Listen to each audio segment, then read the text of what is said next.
Good morning, and thank you for joining our discussion on the impact that COVID has had on our local economy and frankly continues to have on the local economy.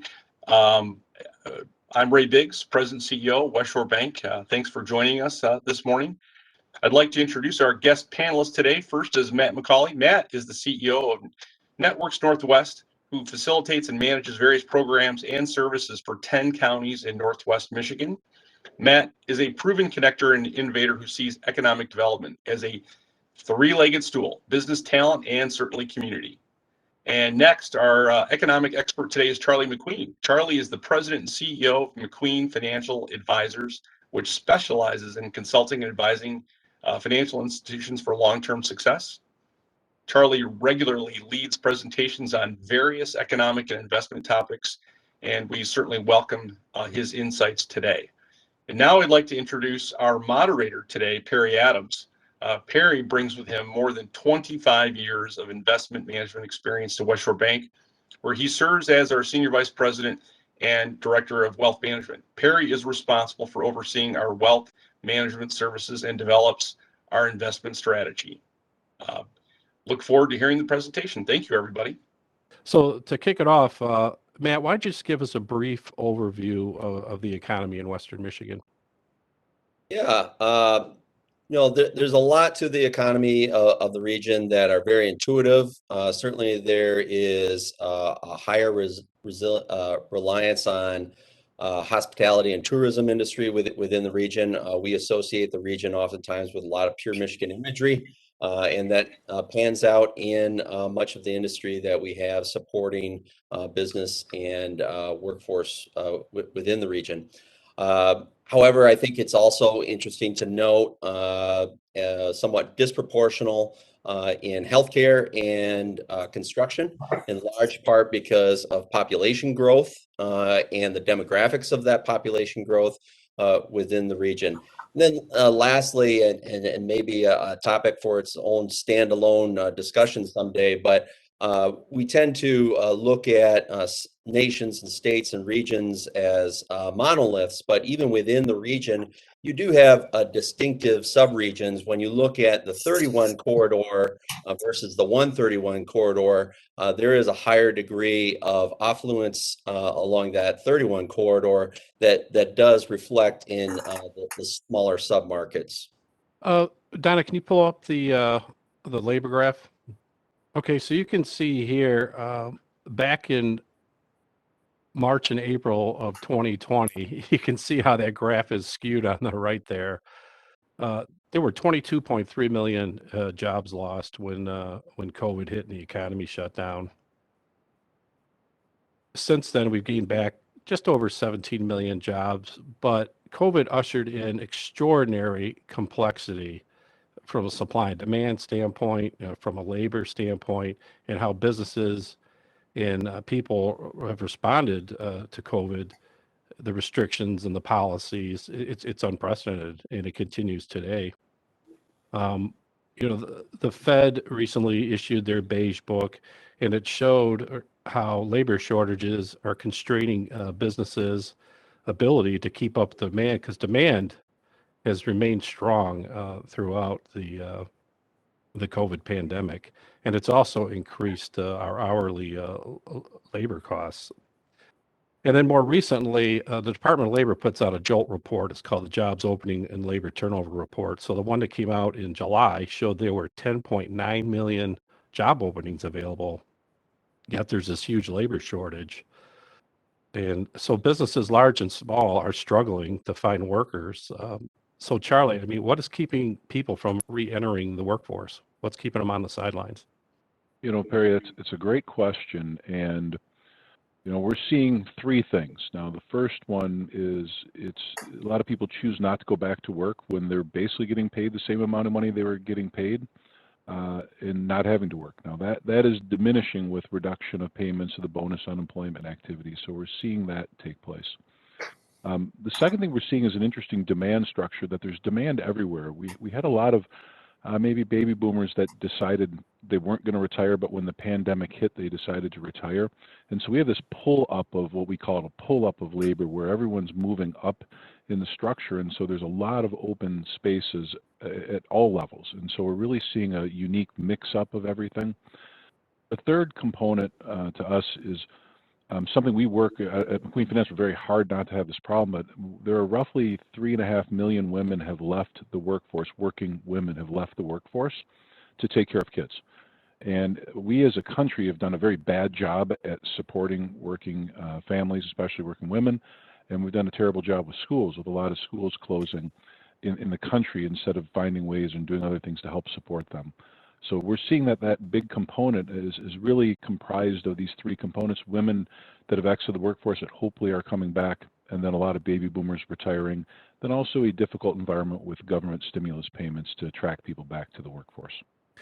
Well, that's interesting in terms of people staying home, or parents staying home, or women staying home. We've seen that daycare has become a serious issue in terms of the ability for families to have a daycare take care of their young ones. Is that driven more from COVID, or is that regulations? Is it a combination thereof? It started with COVID. How do you hire someone during a pandemic to come into your house to watch your kids? As a single father, that scares the daylights out of me, and I think about that daily. And then it's becomes huge demand. Now you have all these people finally said, okay, I've got to get someone to help at home. There aren't that many people that have historically given that kind of work or been giving that type of job and want to do that. And there's a huge demand, and so there's a misallocation of supply and demand.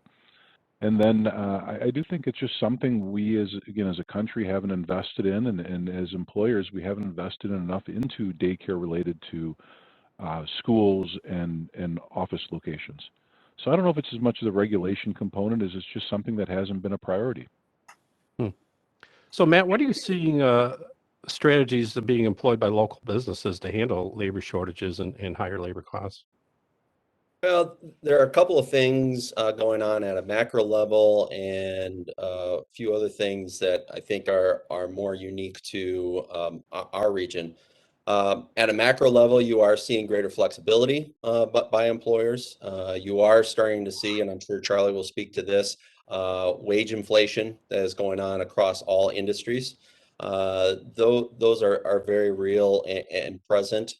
Specific to this region, though, which really had historically low unemployment prior to COVID, and in many ways, COVID acted just more as an accelerant to some of these structural issues that were just discussed. I think that there has to be greater flexibility with your current workforce, and also looking at non-traditional workforce. And what I mean by that, looking at older workers, looking at past offenders that may be on parole. There are a variety of local strategies, but I think within the region, what Charlie addressed with regards to the baby boomers is a bit of a double hit with us. Michigan in the year 2000 was the 30th oldest state in the nation. It is now the 10th oldest state in the nation. And this region has a disproportionately higher number of older individuals than the rest of the state. Yet it's a growing region overall. So we have an in-migration of older individuals, oftentimes when we're talking about that 31 corridor, more affluent individuals who have a demand for goods and services, but we have a ever dwindling workforce to supply those goods and services. So until we're able to create that balance of appropriate workforce for the growth that we have, it's going to be difficult. And I don't see a future, a plausible future, without essentially being more welcoming to working families, households that have parents within them, that the flexibility there, and adopting older and younger workforce strategies. Well, right there. I mean, how do we attract younger families and younger talent to this region? I mean, there's some industries that obviously are under a lot of pressure, from COVID. Is it vocational training? Is it retraining? I mean, how longer term does this region go about to attract that talent? Yeah, certainly there are some short-term fixes and long-term fixes. Charlie pointed to some of the longer-term fixes in that we have to create a better infrastructure for working families. I think as a nation, as a state, and as a region, there has been this slow but steady disconnect from what is the infrastructure that supports working families, and that is our schools. If we look at migration patterns and just from anecdotal evidence that one of the first things that when people look to move to a new job or a new region, if you have school-age children, you look at the schools, the health of the schools. So there has to be some greater investment there and recognition. Maybe it should start with.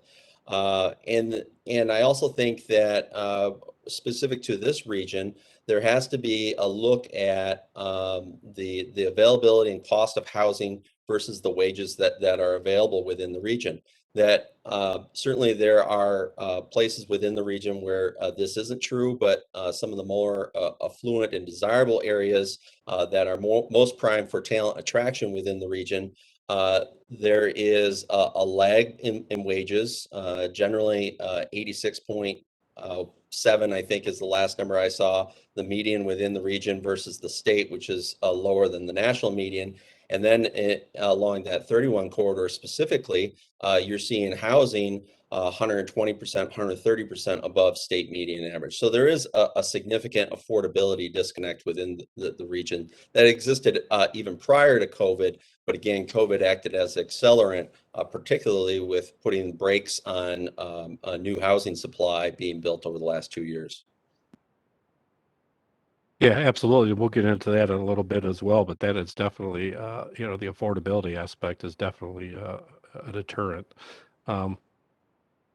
So Charlie, with COVID and just the overall impact in the labor market in specific industries, there is a reshuffling of the labor market taking place. And I mean, how do you see jobs being redistributed, replaced, or reallocated going forward over the next few years?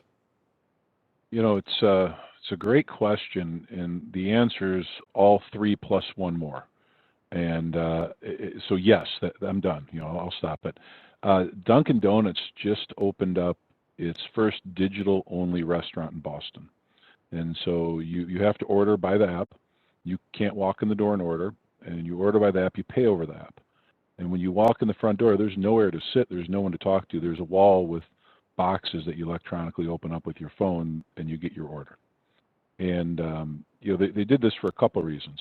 And one, you can't find people to work at Dunkin' Donuts in Boston anyways, but they're not going to worry about any problems they've been having in the sitting in the front of the restaurant.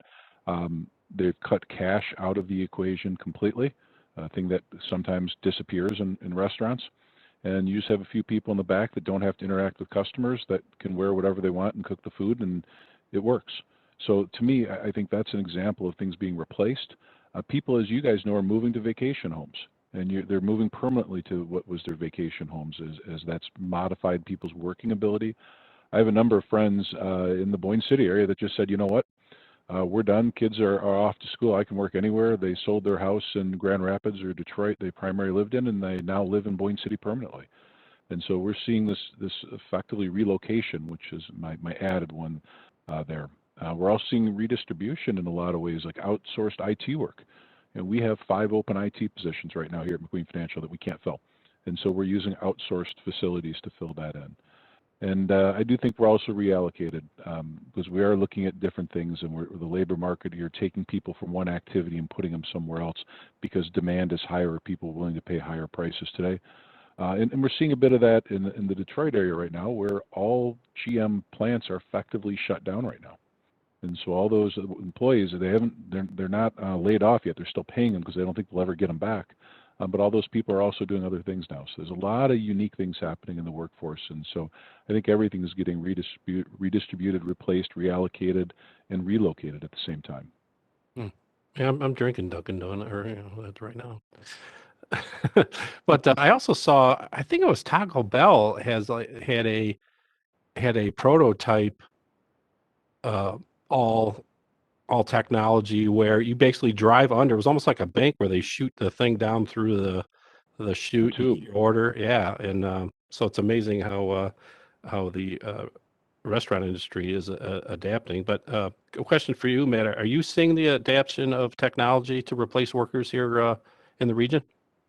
Yeah, again, long before COVID, but I think COVID does act as an accelerant that we were on a trajectory of greater automation. Much of that automation prior to COVID was publicized and seen primarily on the goods side. When we look at manufacturing, Industry 4.0, specifically Michigan as a manufacturing leader, and a lot of key manufacturers within the region, we saw greater adoption of Industry 4.0 practices.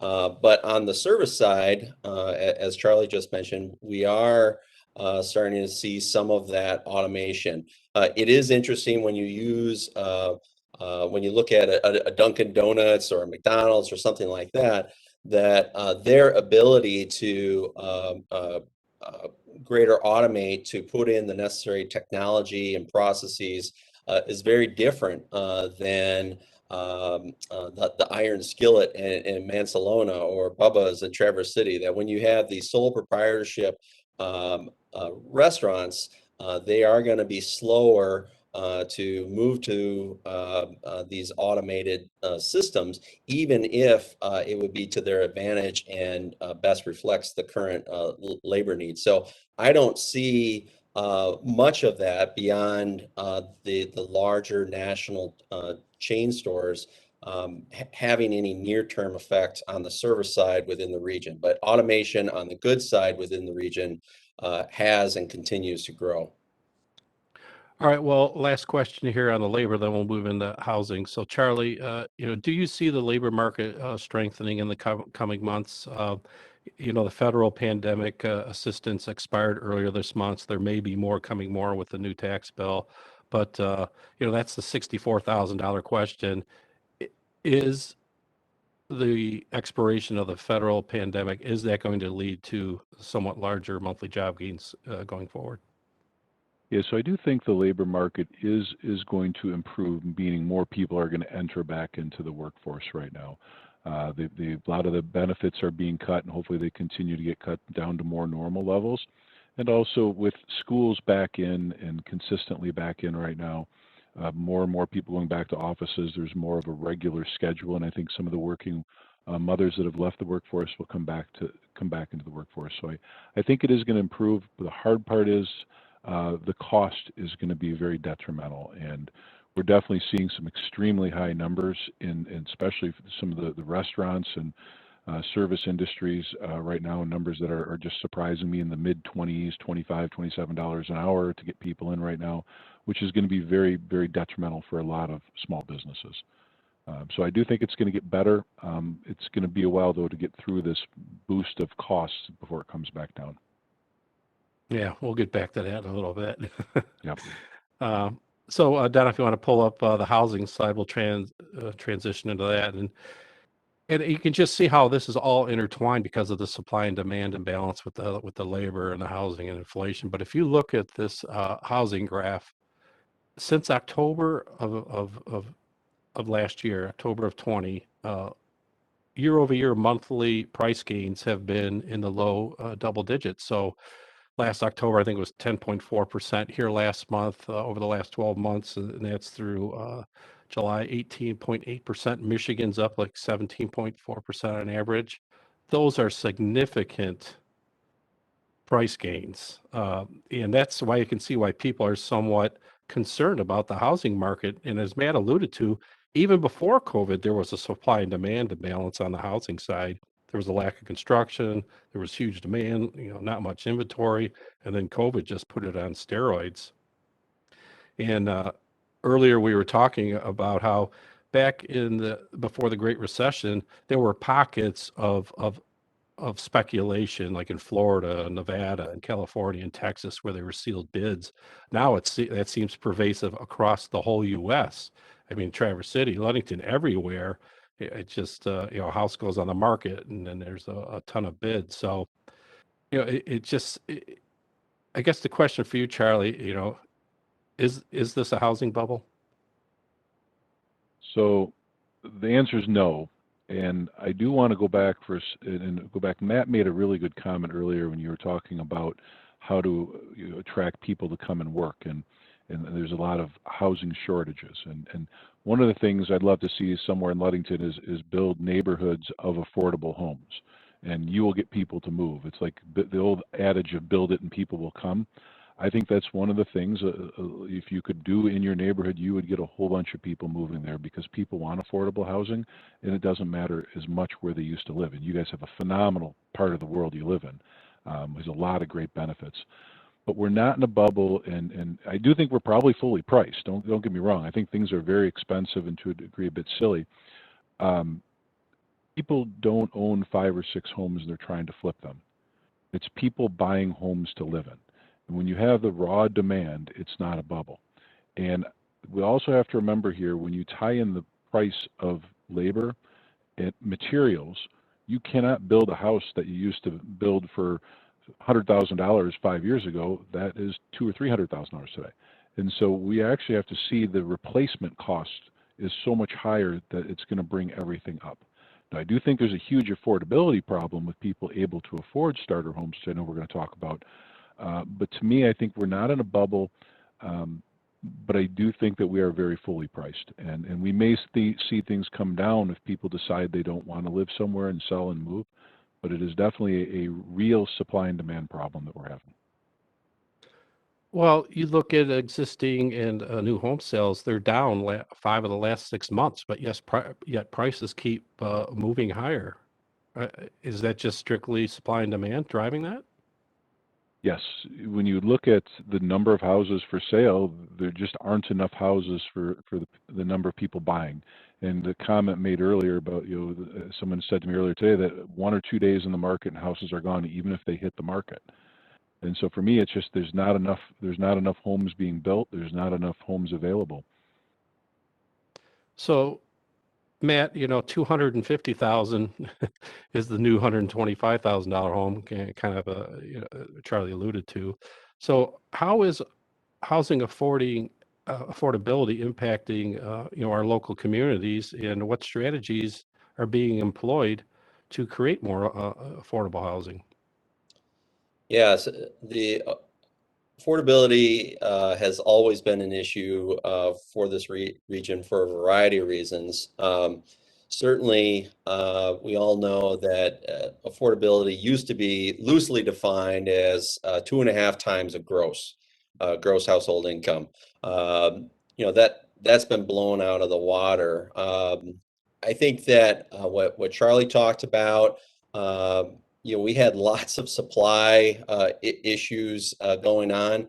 Part of that, again, probably a standalone question, but prices around lumber and the availability of construction materials for a long period of time, it's somewhat stabilized now, but was a real issue. A lot of these are macro issues in Michigan, in this region. Another issue that affects affordability is the regulatory environment. That when we look at zoning is done at a township, village, city level. That you have many different submarkets within each community, within each county, pardon me, that in many ways dictates the cost of a home, specifically when you look at things like minimum lot size, minimum square footage, how fast can you work on inspection, things like that, have the tendency to drive up costs in many of the markets within the region. Yeah, that's a very good point on the zoning aspect of it. So residential housing has definitely benefited from COVID. But now let's look at the reverse side of that. When you look at the commercial property owners and rental property owners, they've suffered from the structural shift of working remotely and then forbearance initiatives and policies limiting evictions. As these unwind, Charlie, how do you see this playing out on the commercial real estate front? It's going to be exciting. I think that's how it's going to play out. It's not going to be boring. Every time I think about real estate, I go back to the three words: location, location, location.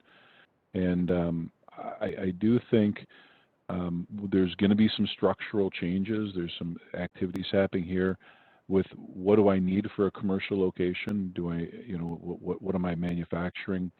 I think there's going to be some areas that do quite well. And I think that we're going to see a slowdown in the forbearances, and I think we're going to see some places really struggle. There's a lot of strip mall-based businesses, I think, that are going to struggle quite a bit for lack of supply and demand, or lack of supply with all the supply chain problems, and they won't have the ability to make enough money to pay rent. And I think that's going to be relative to just not getting the products. So I think there's going to be some really tough situations, and I think you have to be very careful with commercial real estate right now with such big changes in the background with COVID. And Matt, I mean, what are you seeing here locally for commercial building owners? How are they adapting to this working remotely? And it seems like there's a fair amount of vacant commercial space in our region. What strategies are they employing to increase occupancy? Are they altering their contracts or their lease agreements? What are you seeing? Yeah, I think a lot of it is dependent on what is the reality of remote work long term. I'm not as bullish on it as many others are. I think that it is here. It's here to stay. I think it's a supplement, though, for most businesses, most industries. I think that when you look at our core cities within the region, that they are softer now, but you will see that to start to uptick some. I would be more concerned around, and I use this term loosely within our region, but when you start thinking about, and Charlie mentioned it, the strip malls. So first, what I'll refer to as first ring, second ring suburb areas, I wouldn't be as bullish as in commercial activity for those places. But overall, people are going to seek within our region, our communities, like a Ludington, like a Traverse City, like a Petoskey, and businesses will follow that seeking of place because there is that in-migration of people. For the smaller villages and cities, it's still absolutely critical that we look at broadband as necessary infrastructure that supports both real and potential businesses within those communities and any type of hope to attract those remote workers that are part of that workforce. Yeah, that's a good point on the broadband and the infrastructure aspect of it. One last question here, Charlie, for you on the housing front, and it's really just to compare and contrast to what went on with the Great Recession right now. You look at 2005, the Fed started raising rates, and that really is what started to unfold the financial crisis. But the first shot across the bow was that hedge fund Bear Stearns. I think it was February 2007 was under some pressure, and so right now you have this Evergrande, this Chinese real estate fund under pressure.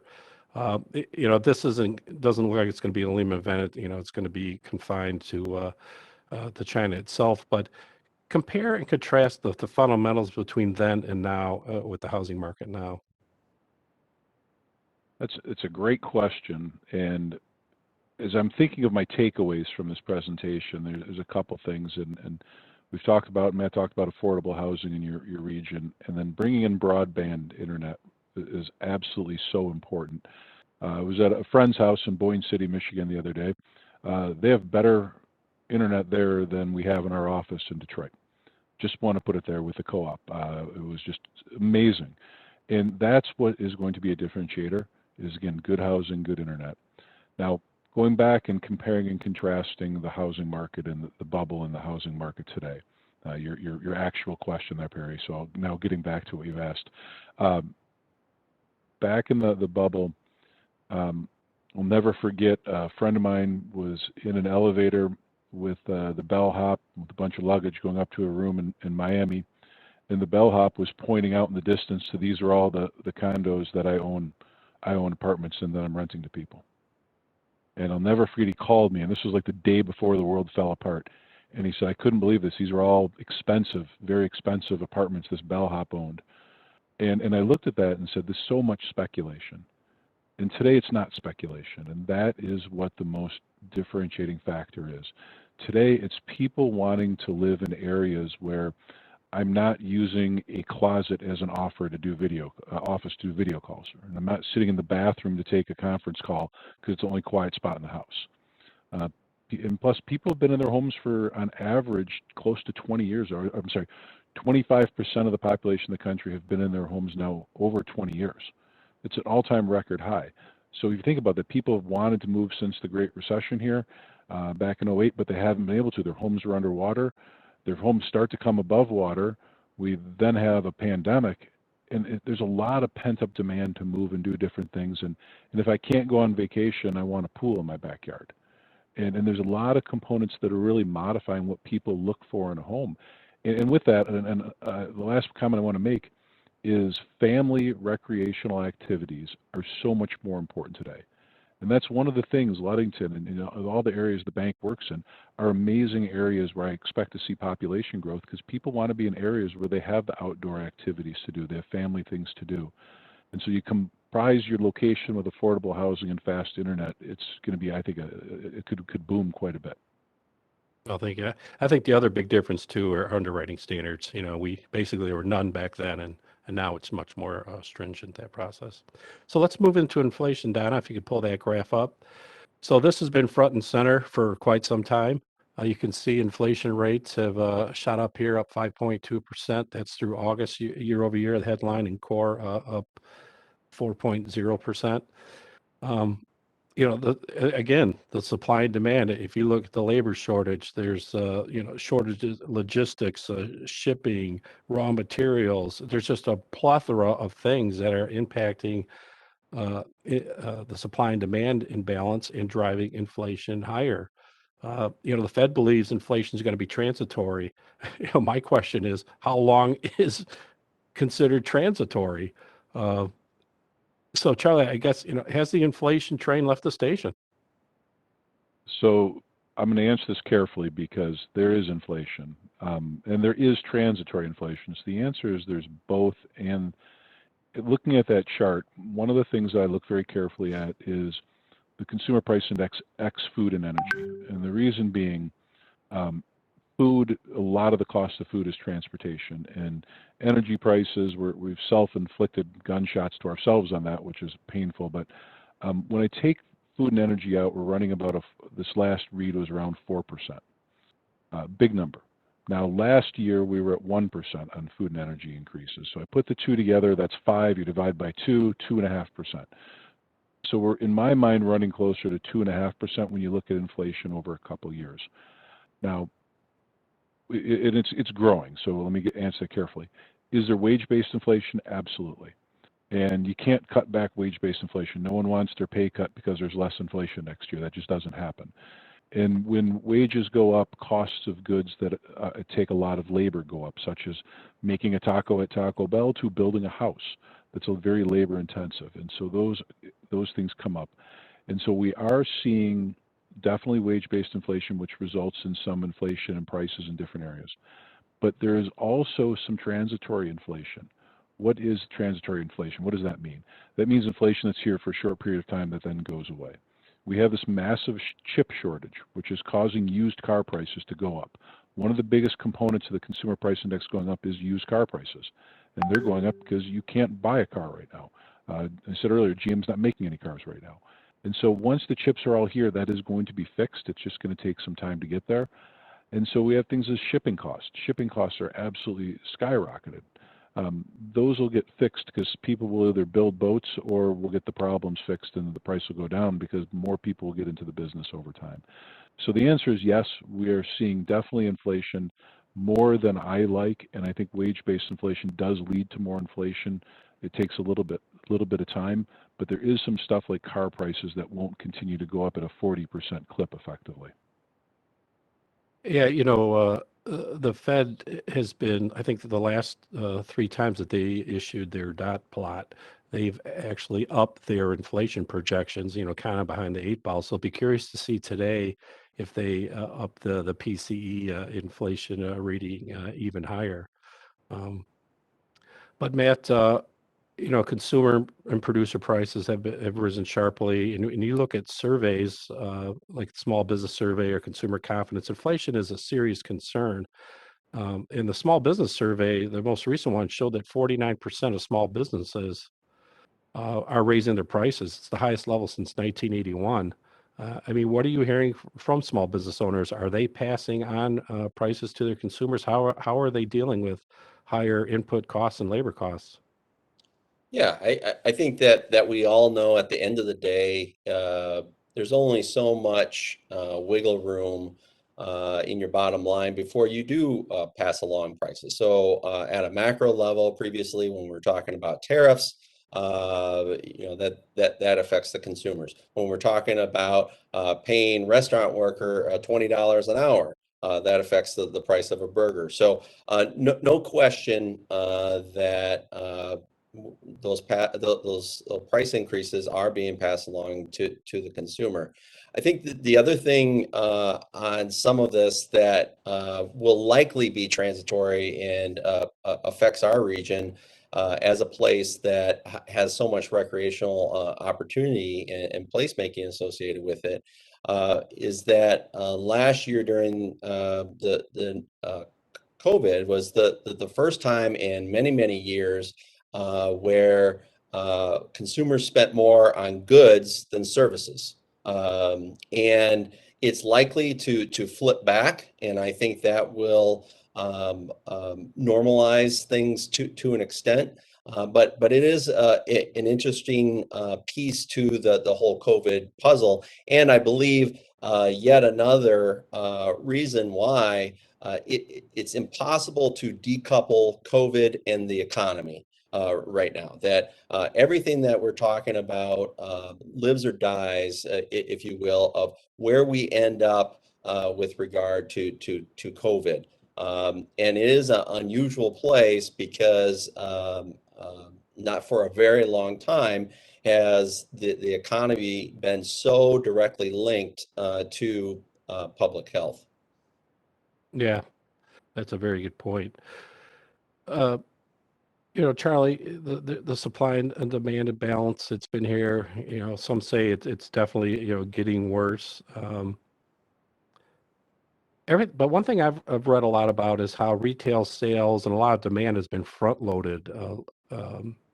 Do you see the surge in demand lessening over the next year or so?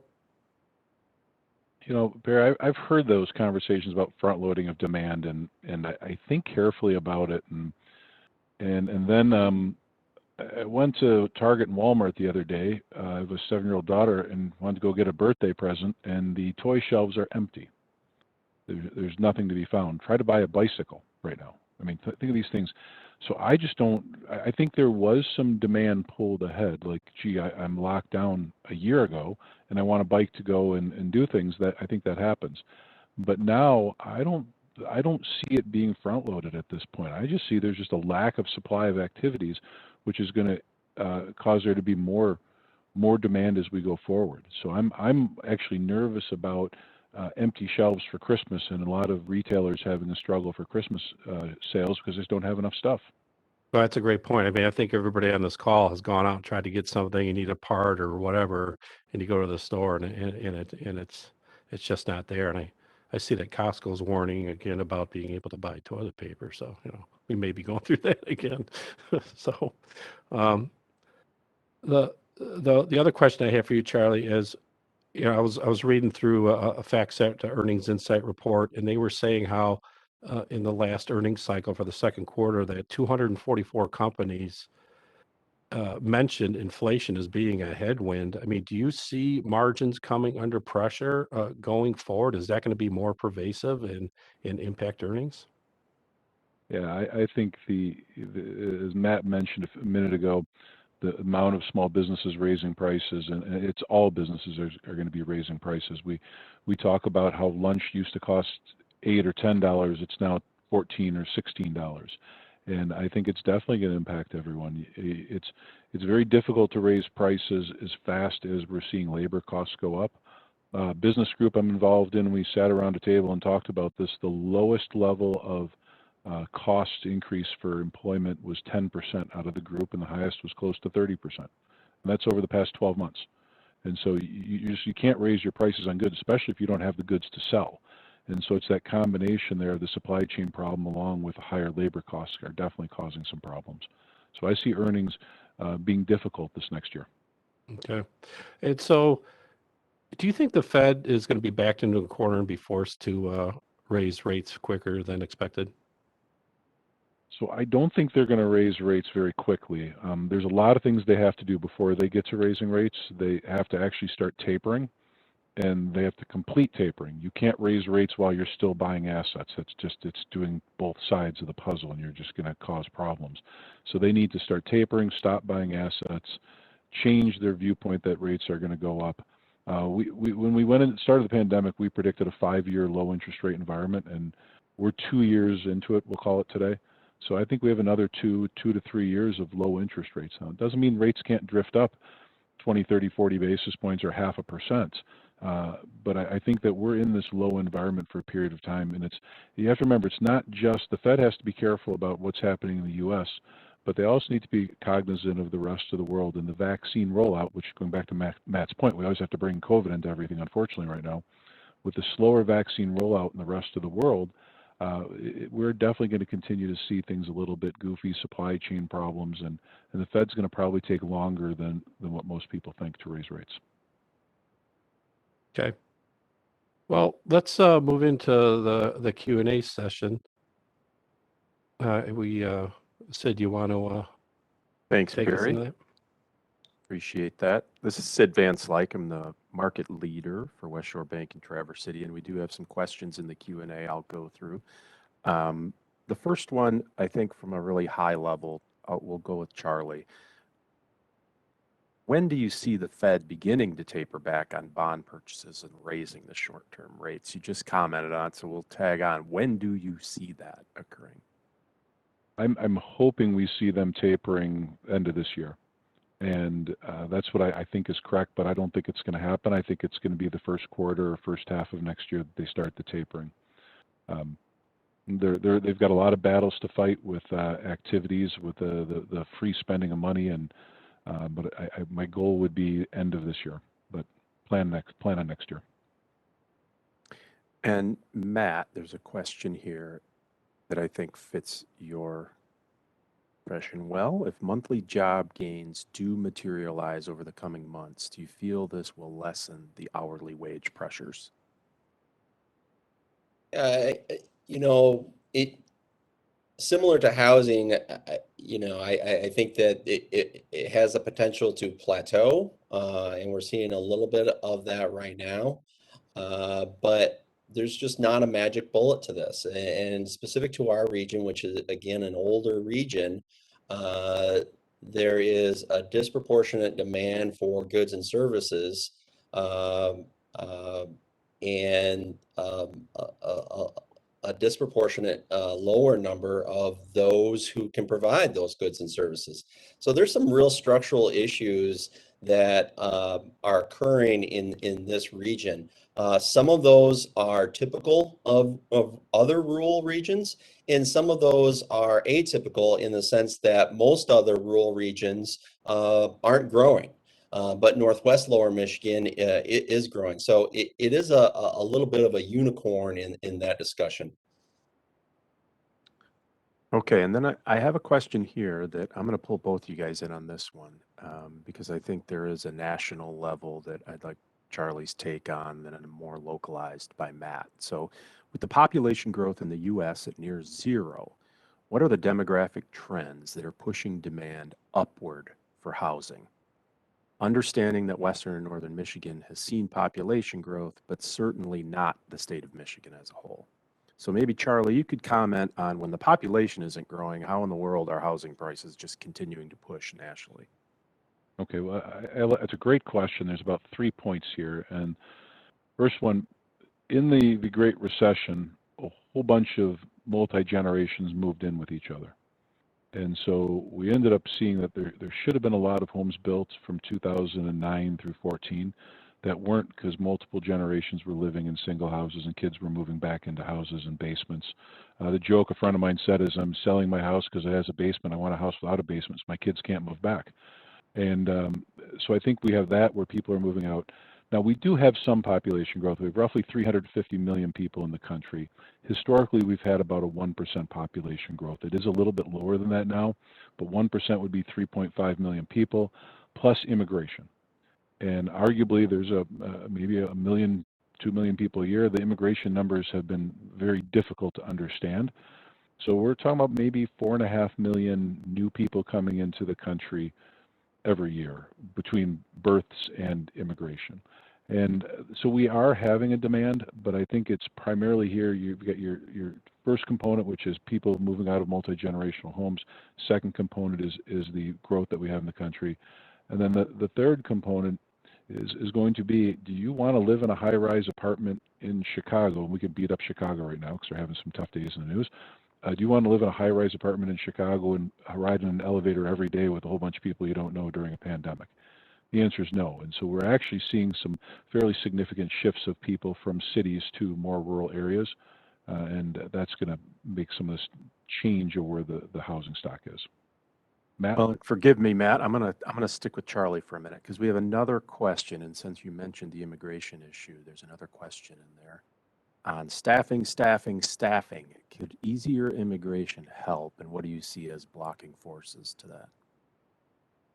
This is such a politically loaded question. I love it. There's no way to answer this correctly. I am for good immigration, which means I like people that actually want to work and get a Social Security number and pay taxes and be part of the community. I think we should have lots of immigration. The country's founded on that, and I think it's the right thing to do. So with that in place, I think that would help with staffing activities. I think the visa programs are unbelievably painful. In our region, the Grand Hotel, one of the ways they get all the workers is you bring people into the country with special visas. Those visas are super hard to get right now. So there's a lot of things we could do as a country to improve that and help with staffing. And I do think a good immigration policy is something that we've missed for a number of decades. Well, I appreciate that. And Matt, I'll bounce back to you on the prior question. With the lack of any major population growth in Michigan, we've certainly seen some in Northern Michigan, and maybe you could comment on that. Yeah, so Michigan, somewhat famously now since year 2000, Michigan was the only state from 2000 2010 that actually lost a population. We have stagnant growth from 2010 to 2020. However, during both those census periods, this region has continued to see population growth. The dynamics of that population growth, though, are not traditional in that it's not through births, that it is an in-migration of individuals, generally older, generally of retirement age, and generally of greater affluence. How that affects our housing right now really is in a couple different ways. One, what type of housing are they seeking? And is that the type of housing that if there's interest in aging in place, that can sustain them in later years? So if you are 65 years old and building a 4,000 square foot house in the middle of Leelanau County, let's say, is that the same infrastructure? Is that the same need that you're going to need when you're 85 years old? the answer is likely not, that you're going to want to be closer to healthcare. You're likely going to be looking for a home that has greater mobility infrastructure within it. So that's some of the fundamentals that I'm a little concerned about when we look at our region that may not be as sustainable as we think. And then specific to that population, because it is largely an in-migration, how does that transfer of wealth work? Meaning that if you are from a community, we already picked on Chicago, we'll continue with that. If you're coming from Chicago, there's not that structural connection to this region. So when you look at the transfer of wealth, are your kids as interested in being a resident of this region? And there's a lot of question marks there. We don't know. I think a lot of our region, a lot of our future economic health will be based on those demographics, though. And specifically that older population, and what does that mean now? Because today in the region, there are more deaths than births within the region.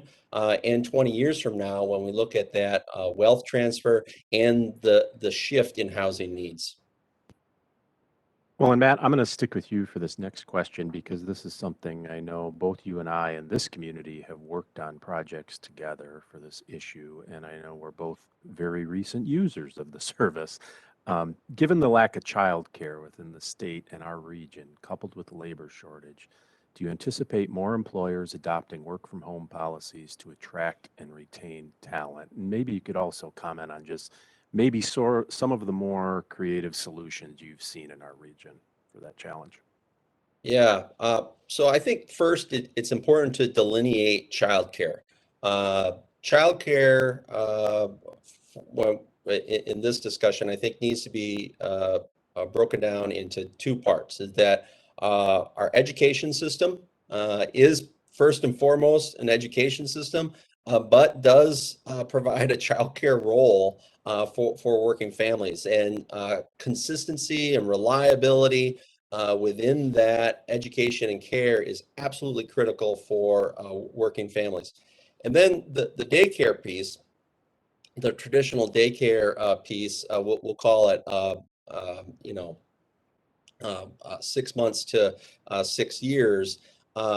We have seen a decline over the years of daycare infrastructure within our region. And once again, COVID acted as an accelerant, and we saw even greater decline, even though demand has gone up for daycare. Much of that has been due to in-home providers, not what I'll call institutional providers. So meaning the semi-retired a woman down the block who brings in 5 or 6 kids at a time.